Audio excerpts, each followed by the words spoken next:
पोहायला गेलेल्या तरुणाचा विहिरीत बुडून मृत्यू. म्हैसाळ परिसरात खळबळ. मिरज तालुक्यातील म्हैसाळ परिसरात एक दुर्दैवी घटना घडली असून पोहण्यासाठी गेलेल्या 19 वर्षीय तरुणाचा विहिरीत बुडून मृत्यू झाल्याची घटना सोमवारी दुपारच्या सुमारास उघडकीस आली. या घटनेमुळे परिसरात हळहळ व्यक्त केली जात आहे. मृत तरुणाचे नाव सूरज महेश नेमाडे व 19 राहणार अंबिकानगर परिसर असे आहे. याबाबत मिरज ग्रामीण पोलीस ठाण्यात अकस्मात मृत्यूची नोंद करण्यात आली आहे.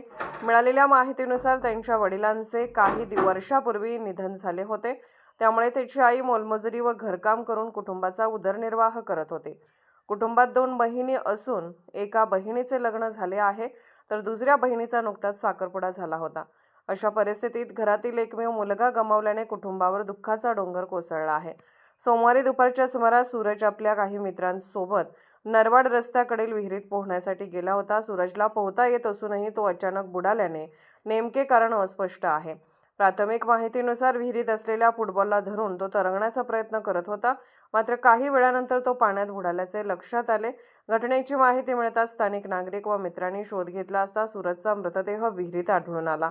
त्यानंतर मृतदेह बाहेर काढून शवविच्छेदनासाठी मिरज येथील शासकीय रुग्णालयात पाठवण्यात आला आहे. या घटनेचा पुढील तपास मिरज ग्रामीण पोलीस ठाण्याचे अधिकारी करत असून तरुणाच्या अचानक मृत्यूमागील नेमके कारण शोधण्याचा प्रयत्न सुरू आहे. Bureau report SS news Marathi.